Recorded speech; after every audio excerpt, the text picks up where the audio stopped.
మాజీ ముఖ్యమంత్రి జగన్మోహన్ రెడ్డి పోలీసులపై చేసినటువంటి వ్యాఖ్యలు తీవ్ర దుమారాన్ని రేపిన విషయం తెలిసిందే.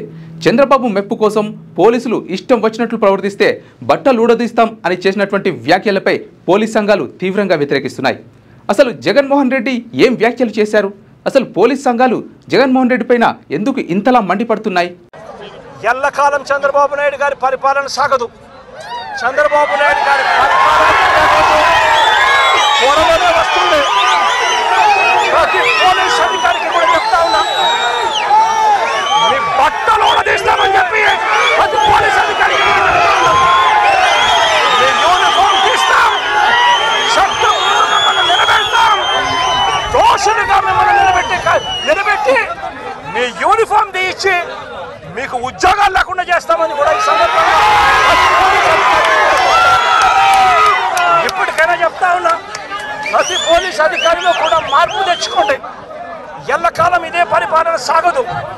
మీరు చేసిన ప్రతి పనికి కూడా వడ్డీతో సహా లెక్కేసి మిమ్మల్ని దోషులుగా నిలబెట్టి మీతో కక్కిచ్చే కార్యక్రమం ఖచ్చితంగా చేస్తామని చెప్పి కూడా ఈ సందర్భంగా ప్రతి పోలీస్ అధికారికి కూడా చెప్తా ఉన్నాం. ఇక జగన్మోహన్ రెడ్డి చేసినటువంటి ఈ వ్యాఖ్యలకు కౌంటర్గా ఎస్ఐ సుధాకర్ యాదవ్ ఒక వీడియో రిలీజ్ చేయడం జరిగింది. ఎస్ఐ సుధాకర్ యాదవ్ రిలీజ్ చేసిన వీడియోపై వైసీపీ శ్రేణులు బగ్గుమంటున్నారు. అసలు సుధాకర్ యాదవ్ రిలీజ్ చేసిన వీడియోలో ఏముంది? జగన్, పోలీసులను బట్టలు ఉడదీసి కొడతా అంటున్నావు. పోలీసులు ఏమన్నా నువ్వు ఇస్తే వేసుకున్న బట్టలు అనుకున్నావా?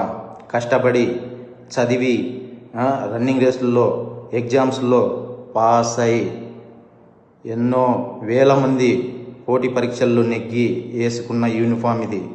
నువ్వెవడో వచ్చి ఉడదీస్తా అంటే ఉడదీయడానికి ఇదేమి అరటి తొక్క కాదు. మేము నిజాయితీగానే ప్రజల పక్షాన్ని నిలబడతాం, నిజాయితీగానే ఉద్యోగం చేస్తాం, నిజాయితీగానే చస్తాం, అంతే తప్ప అడ్డమైన దారులు తొక్కం. జాగ్రత్తగా మాట్లాడు. ఇప్పుడు జగన్మోహన్ రెడ్డి పోలీస్ వ్యవస్థపై చేసేటటువంటి వ్యాఖ్యల నేపథ్యంలో ఇప్పుడు రాష్ట్రంలో కొత్త వివాదానికి దారితీసింది. అసలు ఒక మాజీ ముఖ్యమంత్రి హోదాలో ఉన్నటువంటి వ్యక్తి ఇలాంటి మాటలు మాట్లాడడం ఎంతవరకు కరెక్ట్? వీటిపై చర్చించడానికి ప్రముఖ విశ్లేషకులు ముఖేష్ సామల్ గారు మనకు అందుబాటులో ఉన్నారు. సామల్ గారు చెప్పండి. జగన్మోహన్ రెడ్డి గారు ఏదైతే మాటలు అన్నారో అది కంప్లీట్ అన్యాక్సెప్టబుల్, ఆక్షేపణీయమైనటువంటి మాటలు.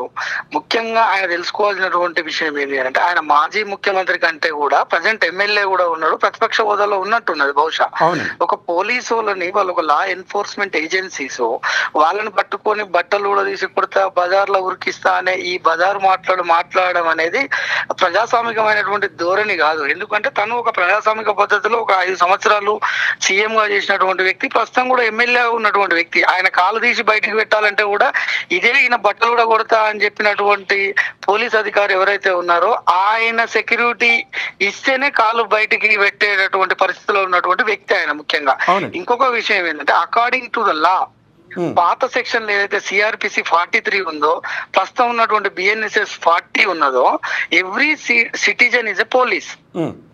అంటే ఇప్పుడు పోలీస్ ని పట్టుకొని ప్రజలను అన్నాడా? ఆయన ఏదైతే ఆయనని అధికారం నుంచి దూరం చేశారు కాబట్టి అట్లా చెప్పిండా? ఆయన ఒక ఏదైనా టెంపర్ కి గురైతున్నా, నా అధికారం కోల్పోయినా అని చెప్పి అనేది అర్థం కానటువంటి విషయం. ఇక్కడ ఇంకొక యాంగిల్ ఏంటి అని అంటే, ఈ పోలీసు వాళ్ళ నుంచి కూడా ఒక రకమైనటువంటి వీడియో విన్నాను నేను. ఒక వ్యక్తి రిలీజ్ చేశాడు, కాకపోతే వాళ్ళకు కూడా యూనియన్స్ ఉంటాయి. ఎస్ఐకి యూనియన్ ఉంటది, కానిస్టేబుల్ లకు సంబంధించినటువంటి యూనియన్స్ ఉంటాయి, వాళ్ళకు ఒక వ్యవస్థ ఉంటది. క్షమాపణ కోరమని చెప్పేసి కూడా వాళ్ళు అడుగుతున్నట్టున్నారు కదా. క్షమాపణలు కోరడం కంటే ముందు వీళ్ళు పోలీసు వాళ్ళు గుర్తించుకోవాల్సినటువంటి అంశం ఏంటి అని అంటే, వీళ్ళు ఒక లా ఎన్ఫోర్స్మెంట్ ఏజెన్సీస్, వీళ్ళు ఎక్కే కారుకు పోసేటటువంటి డీజిల్ కూడా ప్రజల పైసలు, వీళ్ళు తీసుకునేటటువంటి జీతాలు కూడా ప్రజల పైసలు. ఎవడు అధికారంలోకి వస్తే వాని ఇంటి దగ్గర నిలబడి ఆ పదవుల కోసము, వాళ్ళకున్నటువంటి పోస్టింగ్ల కోసం నిలబడడం అనేది అత్యంత బ్యాడ్ ప్రాక్టీస్ అది. అట్లా కాకుండా నిజంగా ఉన్నటువంటి వాళ్ళు బహుశా తక్కువ 90% లో 10% కూడా మనం ఎక్స్పెక్ట్ చేయం. 90% ఇలాంటి పోలీస్ ఆఫీసర్స్ ఉండడం వల్ల కంప్లీట్ ఆ వ్యవస్థ మీద ప్రజల్లో నమ్మకం సన్నగిలుతా ఉన్నది. దాన్ని కూడా సరి చేసుకోవాల్సినటువంటి బాధ్యత ముఖ్యంగా ఈ పోలీస్ ఆఫీసర్లకు ఉన్నది. ముందుగా వీళ్ళు చేయాల్సినటువంటి పని ఏంటంటే ప్రజలకు నమ్మకం కలిగియాలి. మేము కోర్టులు చట్టాలు చెప్పినట్టుగా నడుచుకునేటటువంటి ఒక వ్యవస్థ మాత్రమే మాది. మేము పూర్తిగా ప్రజల కోసం ఉన్నాం. మేము తీసుకునేటటువంటి జీతభత్యాలు ఏవైతే ఉన్నాయో ఇవి ప్రజల యొక్క చెమట రక్తం అనే కనీస స్పృహ సోయి పోలీస్ ఆఫీసర్లకు రావాలి. వీడు దిగిపోయి వాడు రాగానే, వాడు దిగిపోయి వీడు పోగానే మళ్ళీ పోయి వాడిని పంచన చేరడం, ప్రజలను విస్మరించడం, ఏదైతే అధికార పార్టీ వాళ్ళు చెప్పినట్టుగా కేసులు కట్టడం, ప్రతిపక్షం వాళ్ళ మీద అధికార పార్టీ వాళ్ళకు ఉండొచ్చు కాక బహుశా వాళ్ళకి పొలిటికల్ రివెంజ్, కానీ వీళ్ళ ద్వారా తీర్చుకోవాలని చూసినప్పుడు వీళ్ళకు నడిపించేది ఒక చట్టం ఉంది. ఆ చట్టం పల్సన్ అవుతుంది. ప్రజల దృష్టిలో మేము పల్సన్ అవుతాం అనే ఒక కామన్ సెన్స్ కనుక పోలీస్ ఆఫీసర్లలో వస్తే ఇలాంటివి అనేవి జరగవు. ఎవరు అధికారంలోకి వచ్చినా మీ మీద పోయి సెక్యూరిటీ ఇవ్వాల్సింది. ఎండ్ ఆఫ్ ద డే మీరు ఏ డిసిషన్ తీసుకున్నా గ్రౌండ్ లెవెల్లో ఉన్న అటువంటి లా అండ్ ఆర్డర్ ని కంట్రోల్ చేయాల్సినటువంటి వ్యవస్థ మాది. అందరం మీరు ఎట్లయితే జీతాలు తీసుకుంటారో ఒక ఎమ్మెల్యేగా, ఒక ముఖ్యమంత్రిగా, మేము కూడా మీలాగా ప్రజల పనులతో కట్టినటువంటి జీతాలు తీసుకొని పనిచేసే మేము ఉద్యోగులమే, మీరు ఉద్యోగులే అని చెప్పి చెప్పగలిగేటటువంటి రెవల్యూషన్ పోలీస్ ఆఫీసర్లలో రాగాలి. At the same time public లో కూడా మనం ఎన్నుకున్నటువంటి ఏదైతే ఎమ్మెల్యే కానీ ఇంకోళ్ళు కానీ ఉన్నప్పుడు వాళ్ళని మనం మనకు సర్వీస్ ఇచ్చేటటువంటి ఒక కూలీలాగా చూడాలి. మనం వాళ్ళని ఒక సుపీరియారిటీ కాంప్లెక్స్ లో ఎమ్మెల్యే అనగానే వీడేదో, సర్పంచ్ అనగానే వాడేదో అనుకునే ధోరణి పబ్లిక్ లో పోవాలి. మనం వేసినటువంటి ఓటు ద్వారానే వాడు పోయి అక్కడ కూర్చున్నాడు. అంటే ఇప్పుడు జగన్మోహన్ రెడ్డి ఒక వ్యాఖ్యలు చేశాడు, మేము వచ్చిన తర్వాత ఉద్యోగాలు కూడా తీసేస్తామనేటువంటి మాట మాట్లాడాడు. ఇది ఎంతవరకు కరెక్ట్ అంటారు? అది చాలా తప్పు వ్యాఖ్యలు. ఎందుకు అంత కాన్షియస్నెస్ కోల్పోయి మాట్లాడుతున్నాడు జగన్మోహన్ రెడ్డి అనేది బహుశా టెంప్ట్ అయి మాట్లాడినట్టున్నాడు. కానీ ఆయన ఎవరు జీతాలు పోగొట్టడానికి? ఆయన ఎవరు ఈ పోలీస్ ఆఫీసర్ల ఉద్యోగాలు తీసేయడానికి? బహుశా తీసేస్తే లూప్ లైన్లు వేస్తుండొచ్చు కాక. ఇప్పుడు మనం ఇక్కడ తెలంగాణలో చూసుకున్నట్టయితే కేసీఆర్ హయాంలో ఒక వెలిగినటువంటి ఆఫీసర్లు మొత్తం ఇప్పుడు లూప్ లైన్ లోకి పోయినారు.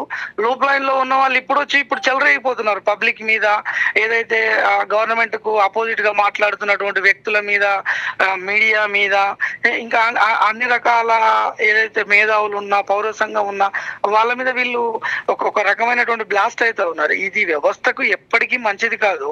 అధికారం ఒకసారి ఒకరు ఉంటారు, ఒకరు పోతా ఉంటారు. ఎప్పుడు ఉండేది వీళ్ళ యొక్క వ్యవస్థ.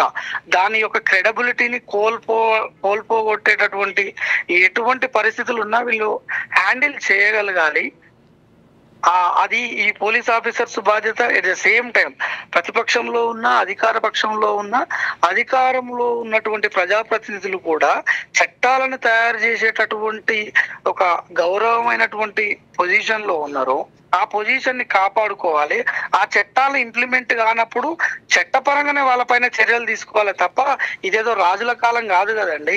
నేను రాగానే నీ పదవి కూడా కొడతా, లేకపోతే నేను వచ్చినాక నా జీతగాన్ని పెట్టుకుంటా, నీ జీతగాన్ని పెట్టుకుంటా అని అది కాదు కదా. వాళ్ళు ఇదే రాజ్యాంగ వ్యవస్థలో, ఇదే రాజ్యాంగం కల్పించినటువంటి హక్కుల ద్వారా, చట్టాల ద్వారా వాళ్ళు పరీక్షలు పాస్ అయినారు.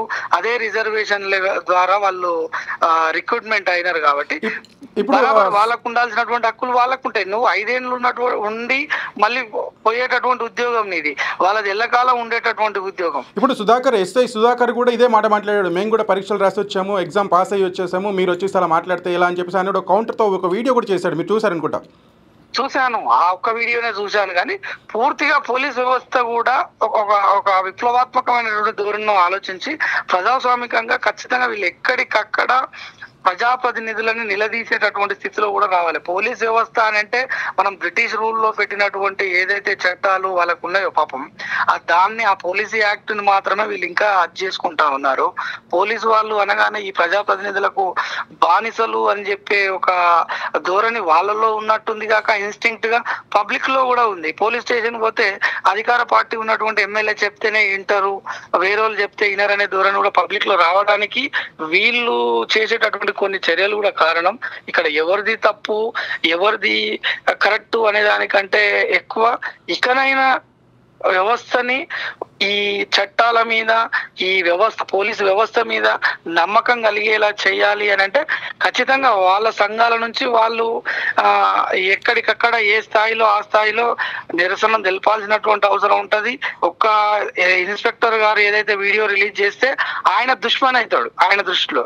కాబట్టి ఆయనకు చేదోడు వాదోడుగా ప్రతి ఇన్స్పెక్టర్ రావాలా, కంప్లీట్ పోలీస్ వ్యవస్థ ఆయనకు వెన్నుదన్నుగా ఉండాలి.